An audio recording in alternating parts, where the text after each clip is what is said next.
हाय। आज फ्राइडे के दिन लेट नाइट से मैं शूट कर रहा हूँ और मार्केट आज भी डाउन है, मतलब बहुत ज़्यादा गिरा हुआ है।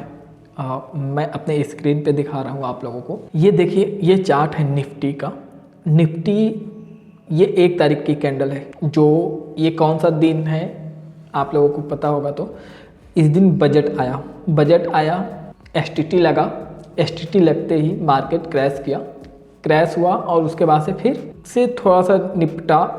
2 फरवरी को ये अपना आया डेट, और वो देखिए कितना का लो बनाता है, कितना का है 24,571 का लो बनाता है। जिस दिन बजट आता है उस दिन मार्केट क्रैश करके उसके बाद से 2 दिन बाद फिर यूएस और इंडिया का ट्रेड डील हो जाता है।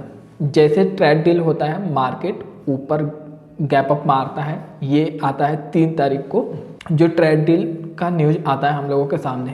गैप अप मारता है, हाई बनाता है अप्रॉक्सीमेटली 26,341 रुपये का।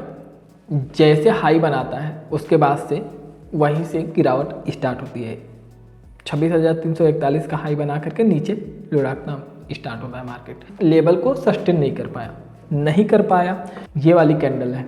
अब यहाँ पे मार्केट नहीं सस्टेन किया, उसके बाद से अब ये नीचे आ रहा है। नीचे जब आ रहा है तो इसका रीज़न क्या है नीचे आने का?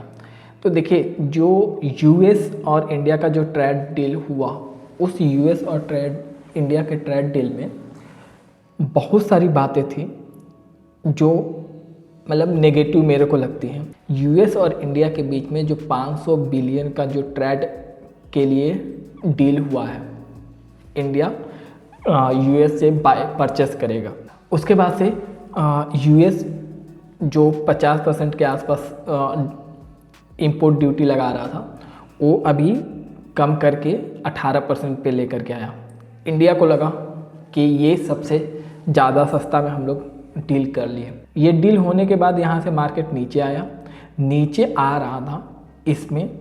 तो ये देखिए गैप अप ओपनिंग मारा था। गैप अप ओपनिंग के बाद जब नीचे आ रहा है यहाँ पे, तो ये गैप को फिल करने के लिए मार्केट आ रहा था, लेकिन ये फिल नहीं हो पा रहा है।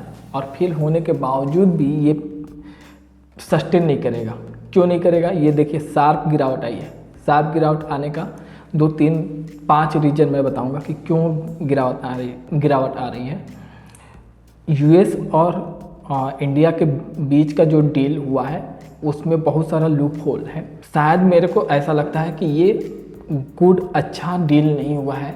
उसके बाद आज ये इतना बड़ी गिरावट क्यों आई? देखिए लगभग 1.3% के आसपास गिरावट है। आज मार्केट क्रैश किया है। इसका रीज़न क्या है? 2 दिन से कल भी गिरा था, आज भी गिरा है। इसका रीज़न क्या है? तो मैं यहाँ पे आप लोगों को एक न्यूज़ दिखा रहा हूँ। ये न्यूज़ का है, आप लोगों को स्क्रीन पे दिख रहा है। ये न्यूज़ है द टाइम्स ऑफ इंडिया का, और इसमें 5 रीज़न क्या है गिरने की मार्केट का। तो पहला सबसे रीज़न जो है इसका गिरने का, वो है आईटी सेक्टर में सबसे बड़ा गिरावट। ठीक है, आईटी सेक्टर में जो इन्फोसिस है, टीसीएस है, एम्फेसिस है या एचसीएल टेक है, हर एक आईटी सेक्टर का स्टॉक गिरा हुआ है। गिरने का रीज़न क्या है आईटी सेक्टर को? तो देखिए यहाँ पे एक न्यूज़ है। एक स्टार्टअप है, नाम है एंथ्रोपिक।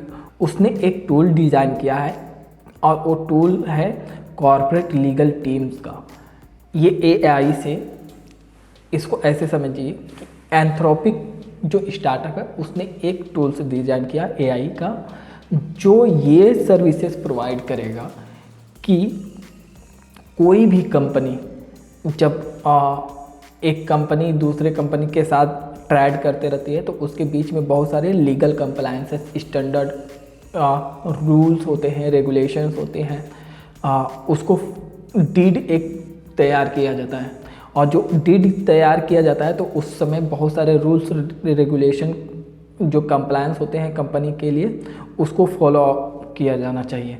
तो वो जो फॉलो किया जाता है वो पहले ये आईटी सेक्टर की कंपनियां इसको बहुत अच्छे से हैंडल कर रही थी और देखती थी। इन पर्सन बहुत सारे उसके लिए एक्सपर्ट की ज़रूरत पड़ती है। वो एक्सपर्ट आ करके यहाँ पे सर्विसेज देते थे। लेकिन जैसे ये आ गया, ये अब क्या करेगा कि ऑटोमेटिकली आप लोगों को जितने भी कंपनी के नाम पे कॉन्ट्रैक्ट होंगे, वो कॉन्ट्रैक्ट सही है या नहीं, कंपनी के लिए क्या मतलब वो कॉन्ट्रैक्ट सही रहेगा या नहीं रहेगा, ये चीज़ को डिफाइन करेगा, बताएगा, ठीक है। उसमें इनसाइड से देगा ये जो है। तो इसके वजह से आईटी सेक्टर के जितने भी स्टॉक्स हैं वो पिटे हैं। ये एंथ्रोपिक ने जो एआई ये डेवलप किया है।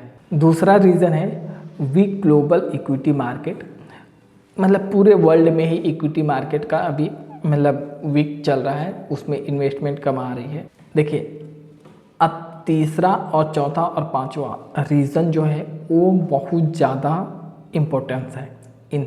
पहला तो डॉलर स्ट्रॉन्ग हुआ है, रुपीस वीक हुआ है।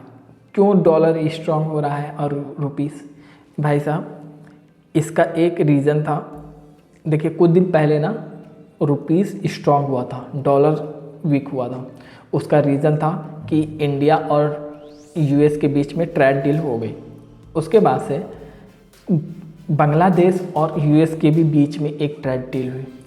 इंडिया 18% इम्पोर्ट ड्यूटी पे ट्रेड डील कर पाया, मतलब यूएस 18% इम्पोर्ट ड्यूटी लगाएगा और इंडिया 0% इम्पोर्ट ड्यूटी लगाएगा यूएस के प्रोडक्ट पे। जा कर के बांग्लादेश वाले यूएस के साथ ट्रेड डील किए, 0% यूएस लगाएगा उसके ऊपर और 0% बांग्लादेश भी लगाएगा इम्पोर्ट ड्यूटी यूएस के प्रोडक्ट पे। अब ये हर एक प्रोडक्ट के लिए नहीं है, बट इसके लिए जो मेन जो सेक्टर है वो टेक्सटाइल सेक्टर के लिए बोला है, यूएस और बांग्लादेश का जो ट्रेड डील हुआ है। तो इसके वजह से अपने इंडिया का टेक्सटाइल जो मार्केट है वो डाउन हुआ है ना। टेक्सटाइल पहले से स्ट्रगल चल रहा है, अभी वो 0% पे यदि बांग्लादेश पे 0% इम्पोर्ट ड्यूटी लग जाएगी तो ऑब्वियस सी बात है कि इंडिया के टेक्सटाइल सेक्टर के जितनी भी कंपनियां हैं एक्सपोर्ट करती हैं मतलब कपड़ा जो यूएस को, उसके लिए महंगा पड़ेगा इंडिया वालों का प्रोडक्ट वहाँ पे।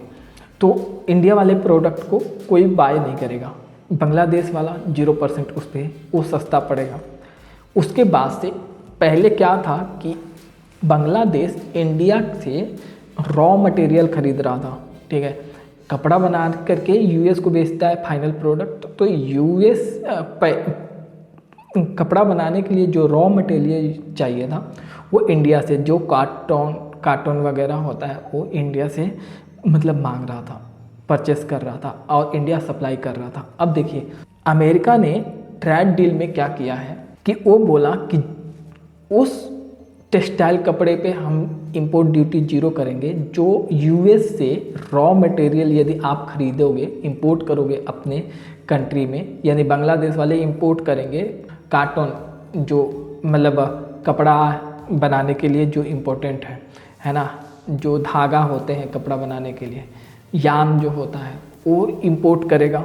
उसके बाद से उसको फाइनल प्रोडक्ट बनाएगा और उसको यूएस के मार्केट में बेचेगा। तो अब इंपोर्ट करेगा 0% इंपोर्ट ड्यूटी लगेगी और एक्सपोर्ट करेगा तो यूएस अपने पास 0% लगाएगा।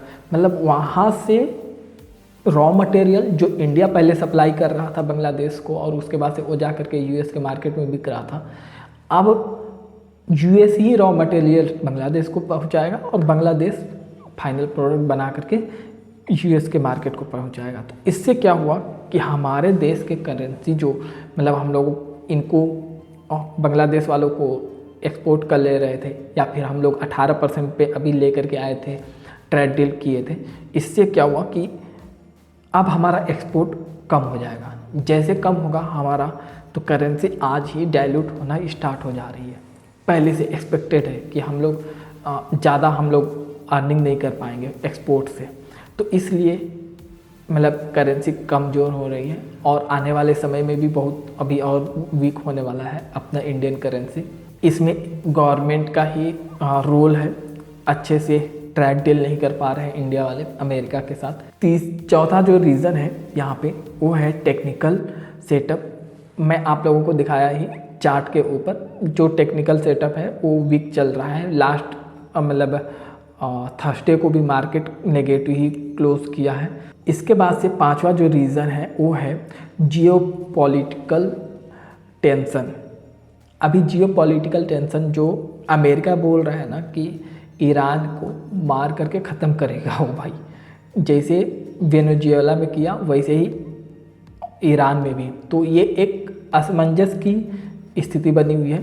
जैसे यदि अटैक होता है, यदि यूएस ईरान पे अटैक करता है तो इसका ट्रेड पे बहुत ज़्यादा इम्पैक्ट पड़ेगा, है ना। तो कोई स्टेबिलिटी नहीं है। स्टेबिलिटी नहीं होने की वजह से मार्केट अभी रिएक्ट कर रहा है। ये तनाव जो बढ़ रहा है यूएस और ईरान के बीच में, तो इसके वजह से बाकी भी जगहों पे मतलब तनाव बढ़ रहा है, मार्केट पे उसका इम्पैक्ट पड़ रहा है, ठीक है। तो ये रहा आज के क्रैश होने के 4-5 कुछ रीज़न। और आपको क्या लगता है मार्केट को देख करके, आप कमेंट में ज़रूर बताइए। और वीडियो पसंद आई हो तो लाइक, शेयर और सब्सक्राइब जरूर कीजिए। Thank you.